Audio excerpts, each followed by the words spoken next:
بسم الله والصلاة والسلام على رسول الله. السلام عليكم، كي راكم؟ ان شاء الله تكونوا كامل بخير وتلقاكم هذا لا فيديو قاع بصحة وعافية يا رب. وهنا قبل ما نبدا لا فيديو نقولكم اللي دارت لي جيم ودارت لي ابوني الله يرزقها حتى يرضيها، والله يعطيها حتى يرضيها يا رب. الله يرزق كل شخص متمني حاجة في هذا العواشر وفي هذه الأيام المباركة. نقول لكم ربي يحقق لكم أمانيكم، كثروا من الدعاء لعلها ساعة استجابة. وهنايا بعد ما سقيت هذو لي بلانت، انا هنا ما نكذبش عليكم، كنت جيت من الخدمه مباشره شفتهم تغبروا شويه، قلت نقيس عليهم شويه، ما نبغيهم دايما تبانت هذيك الخضوريه تاعهم، ما يفهموني غير اللي يبغوا الورد ويعشقوا في الورد. المهم هنا نقيلهم دايما، نقيلهم هذيك الجهه اللي تصفر، دايما تصيبوني مهتمه بهم حق الاهتمام. هنا أكيد زدت حتى لي بلان تاع الكوزينة حتى هما سقيتهم. وهنايا كانت دايما نقلبهم هكا باش ما يقعدوش غير جهة ضربة فيها الشمس وجهات صفار. هنايا بعد ما سقيتهم بلعت لي بالكون. هنا طبعا كان كلش نقي، ديجا نهار قبل كنا دايرين ميناج. هنا في الحشيه كي جينا كانت عجوزي خرجت وانا ثاني كنت نخدم. درت هنايا القهوه تطلع في البريس. انا صراحه كي نكون خدامه ونجي الحشيه تحكم لي غير على القهوه. ما يفهموني غير المدمنين على القهوه. الله غالب ادمان. هنايا شوفوا هنايا كيفاه نظمنا، هنا بعد ما وريت لكمش هنا كنا لي كيدينا بزاف صوالح. وجدت القهوة ليا ولعجوزتي، كان هذا الكيك هو اللي شربنا بيه.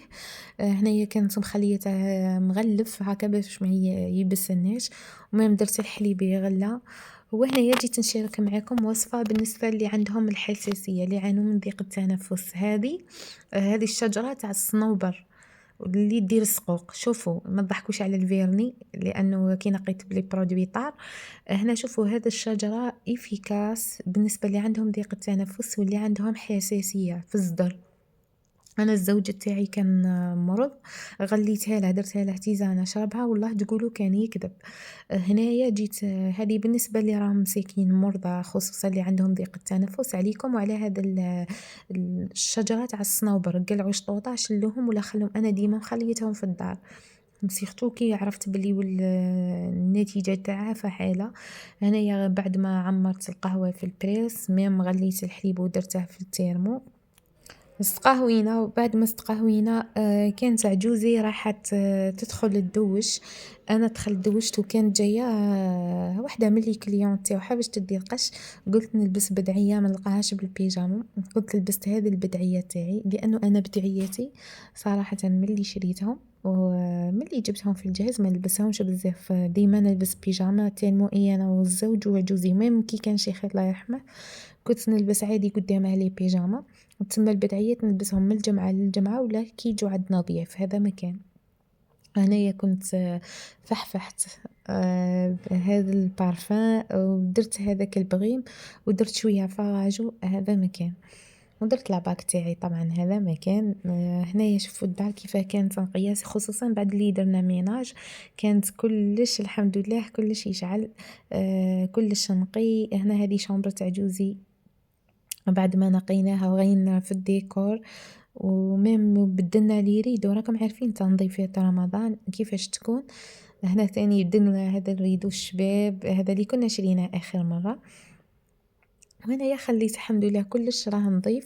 هنا كانت عجوزي خرجت شريت لي زيبيس. انا ما نقولكمش رمضان بصح على الاقل نطيبوا بهم بالك يلحقوا لنا الاسبوع الاول تاع رمضان. لانه بدينا نطيبوا بهم ديجا. هنا كانوا كاملين صح، شرينا صوالح لي خاصيننا ومام لي نسحقوهم في رمضان.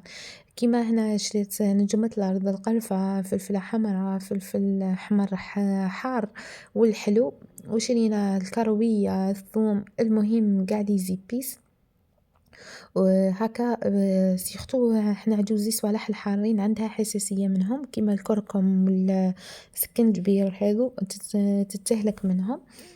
هذه الكبابة. المهم الحاجة اللي تطحن وتهلكها شريتها مطحونة. أبار القزبر، هنا القزبر كانت بنخدمو به باش نطيبو به وميم تخدم به راس الحانوت. تعرفوا باللي القزبر يجي معمر قشرة وميم يجي فيه العيدان بزاف. شوفوا هنا غير سيحته درتها بسم الله، شوفوا الغبرة والوسخ اللي خرج منه. كاين صوالح انا كون عليا نشرو كامل لي زيبيس ونرحوهم في الدار باسكو يجوا معمرين التراب. هذه كي نقيتها خلعت في التراب اللي لقيته فيه والعيدان اللي فيه. تخيلوا حنا نطيبوا بهم تشريه مطحون تما رانا ناكلوه في صوالح اللي يهلكونا في صحتنا، على الاقل اللي يكون ربي عاطي له كيما قالك في صحته يشري صوالح بيده وينقيهم من الأحسن. وميم تحسوا بنة رمضان. أنا نعقل جدتي الله يرحمها كنا نتلمدو قاع في الحوش ونشرو كل وحدة تجيب لي زيبيس تاوعها ونبداو نقوهم، واللي تدق بالمهريس تندق واللي ترحى تترحى. المهم أجمل الأيام كنا نفوتوهم سبحان الله الدنيا بالخف. مهم هذا الصوالح يقعدوا غير لي سيفونير. هذا مكان ميم هنا عجوزي كانت توري لي في صوالح وتحكي لي على عجوزتها كي كانت هي وياها الدنيا. هذه هي واحد رايح وواحد جاي. هنا بعد ما نقيت القزبر زدت هنايا هذا الكمون فرزته ثاني درته في بلا وقعدت نقي بشويه نقلعلو في المطارق في الحجر. راكم تشوفوا كيفاش راني نقي فيه لانه والله صراحه نقلعنا منه الخير تاع ربي تاع التراب الحجر حتى الزداج والله. لذلك اللي طيق كيما قالك الرحيات ماهمش غاليين بزاف كاع الرخيصات دير 120 ميل. لذلك اسيو تشرو رحايا وبداو تخدموا صوالحكم في الدار هكا اوموا تاكلوا حاجه نظيفه وميم حاجه صحيه على يدكم مخدومه. هنا نقيناهم بصح مازال ما رحيناهم خليناهم حتى نحموهم غايه باش نرحوهم. وهنايا جيت نشارك معكم في وصفه تاع العشاء اللي درتها. كنت درت عشاء بسيط ما نكذبش عليكم. هنا كنا قراف عيانين والزوج كان طلب مني ندير له سلطه. هو كيما قالك يبغي غير الحاجه الصحيه. جبت انا قبل هذاك المورسو تاع الدجاج شللته وخليته يدي كونجيلا وزدت رحي قطعت هذوك زوج حبات تاع بصل لانه راني مسحقتهم في الحشوه. حكمت هنا قطعتهم هكا ديكاري صغار.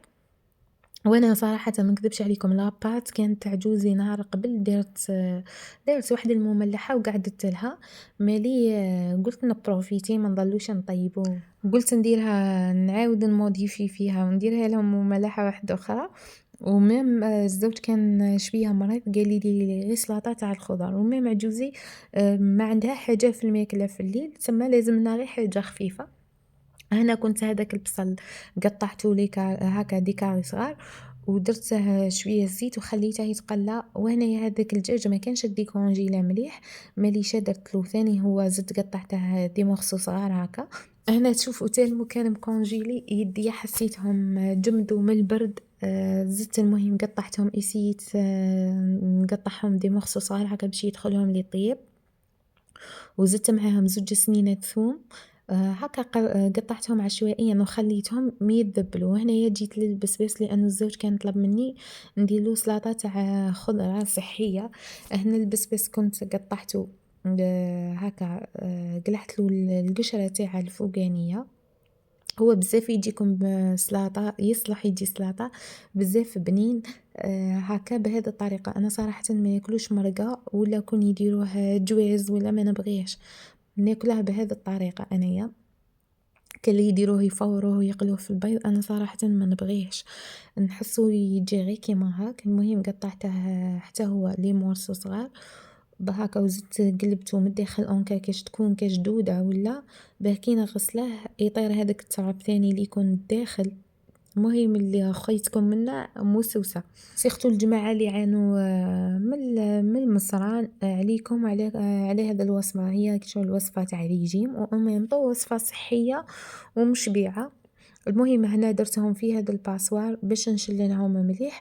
وكاين ثاني حاجه شتو هذو لي تيج كنت زدت درتهم لانه هادو هما اللي خرجوا لكم لي غاز كي يكونوا عندكم.